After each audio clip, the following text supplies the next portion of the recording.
Friends, I want to share something with you.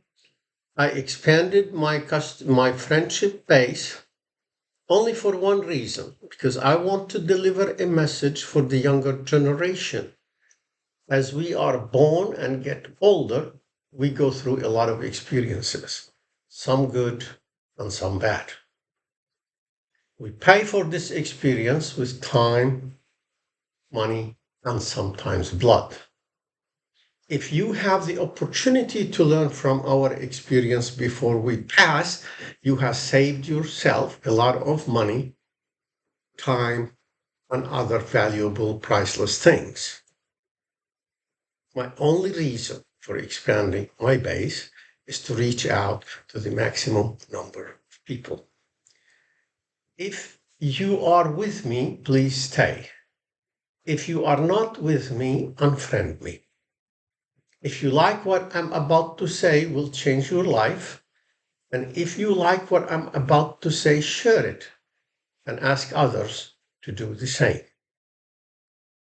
Now we start. Before we start, let me introduce myself. My name is Hanna Khalil. Many of you cannot say H and Kha, so I'd say you can say Hanna Khalil. I was born long time ago, further than you can remember. And as you can tell, I'm old and ugly. However, I have had a lot of experience. I was born in the culture of life, and I lived the first few years of my life in the culture of life. It's the culture that gave me the most pleasure, the culture that had different values than the culture I grew up in. Then I grew up in the culture of the dollar.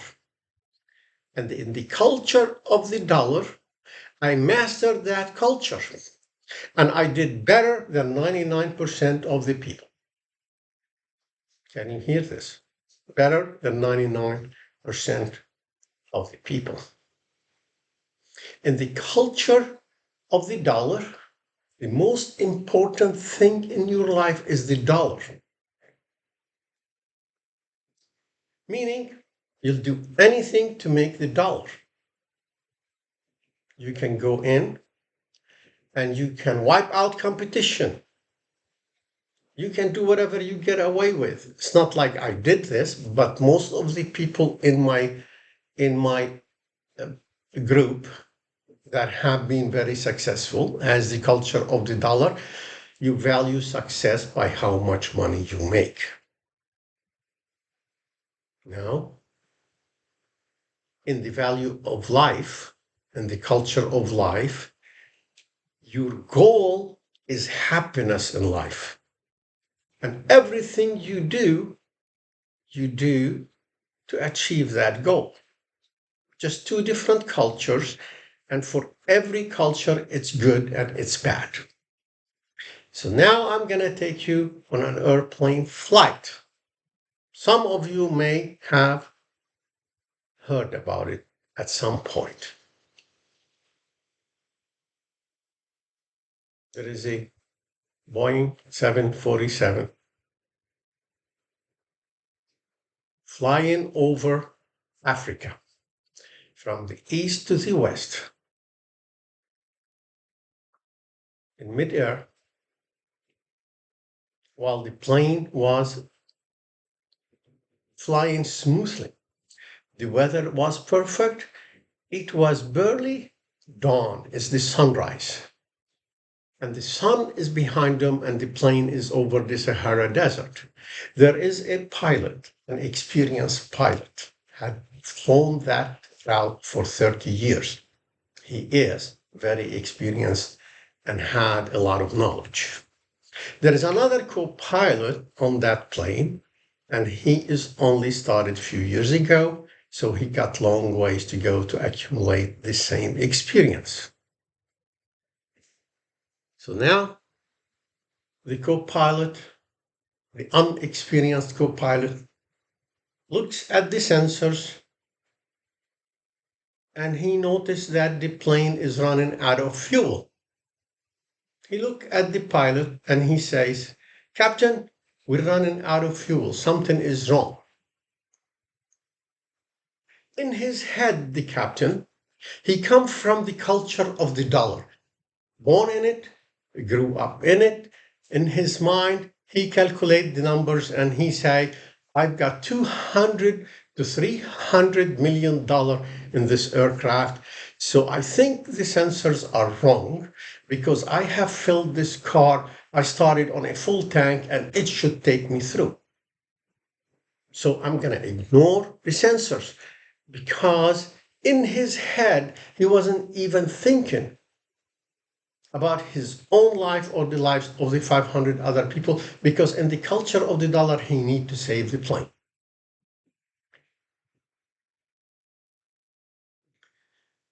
So he turned around to the co-pilot and he say, Jimmy. And Jimmy say, what? He say, I think the sensors are wrong because we started with a full tank. I have the experience. I flew this route many times over, and I think we gonna just make it.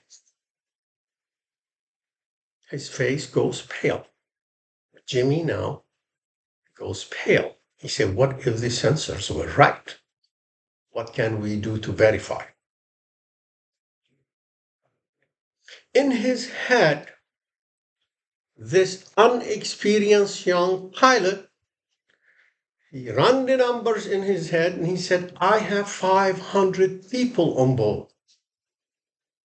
If the plane crash, I stand to lose 500 people. He did not think about the cost of the airplane at all, like it's nothing. In his head, he decided that we need to do a landing on the sand. It may damage the aircraft, but chances are we will save all the people on board, if not most of the people on board, including ourselves. So he communicate that theory to the captain, and the captain say, and I stop here. I'm going to tell you what happens at the end, how this flight ended before the end of this few minutes.